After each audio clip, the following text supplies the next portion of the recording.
Yang waras tidak boleh mengalah terhadap mereka para pencoleng-pencoleng agama yang menjadikan agama sebagai alat politik.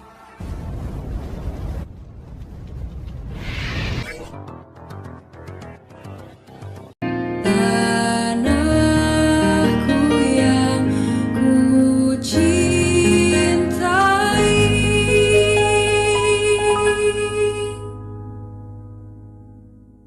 Engkau ku hargai. Dunia hukum kita lagi-lagi terkoyak. Sesudah kasus Verdi Sambo, kasus bebasnya Jaksa Pinangki. Sekarang ada kabar lagi seorang hakim agung diburu karena diduga menerima uang suap untuk mengatur perkara di pengadilan. Hakim agung itu bernama Sudrajat Dimyati. Dia menjadi tersangka Komisi Pemberantasan Korupsi bersama 10 orang lainnya yang sebagian besar lainnya berasal dari PNS di Mahkamah Agung.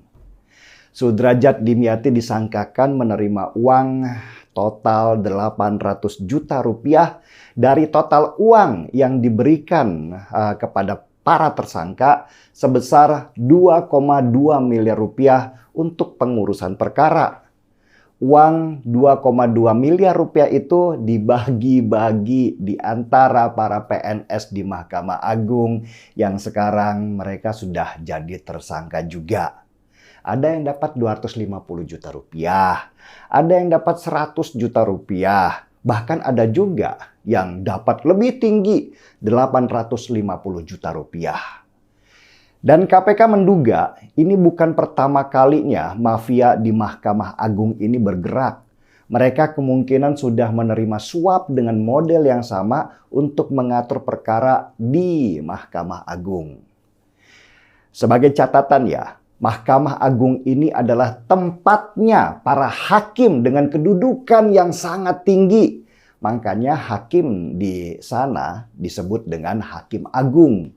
Dan tugas Mahkamah Agung adalah mengawasi jalannya seluruh sidang pengadilan, termasuk mengawasi para pejabat yang menjalankan pengadilan itu. Mahkamah Agung ini mengawasi 4 peradilan di Indonesia, yaitu peradilan umum, peradilan agama, peradilan militer, dan peradilan tata usaha negara. Jadi bisa dibilang, Mahkamah Agung ini adalah peradilan tertinggi di Indonesia. Mereka adalah dewanya, para dewa di pengadilan. Keputusan Mahkamah Agung adalah keputusan yang paling akhir dan tidak bisa diganggu-gugat. Karena kuat dan saktinya palu Mahkamah Agung inilah, maka mereka menjadi incaran dari para tikus-tikus yang bersarang di sana. Kalau kalah di pengadilan, naikkan aja terus kasusnya sampai ke Mahkamah Agung. Siapa tahu ada yang bisa dibeli di sana. Memalukan memang, mereka mengaku diri sebagai tangan Tuhan di dunia, tetapi perilakunya lebih menjijikkan dari setan. Dan yang menarik, harta Sudrajat Dimyati, Hakim Agung yang menjadi tersangka KPK itu, ternyata nilainya juga fantastis, sebesar 10 miliar rupiah.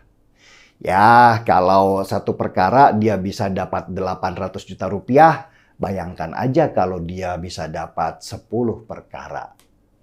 Ini sejarah baru buat KPK, karena akhirnya mereka berhasil menangkap Hakim Agung di Mahkamah Agung. Sebelumnya sih KPK pernah menangkap Hakim Mahkamah Konstitusi Patrialis Akbar. Juga mereka pernah menangkap Ketua Mahkamah Konstitusi Akil Mokhtar, yang ketika ditangkap nilai harta kekayaannya mencapai 160 miliar rupiah. Padahal ngakunya ke negara cuma punya harta 5 miliar rupiah saja. Sedih memang. Negara ini sulit bebas dari korupsi dan suap, baik dari yang legislatif, yang eksekutif, bahkan yang yudikatif. Masing-masing lembaga negara ini punya metode dan cara masing-masing di dalam korupsi. Itulah kenapa sudah seharusnya kita meniru Cina yang dengan tegas menghukum mati pejabat negara yang ketangkap melakukan korupsi.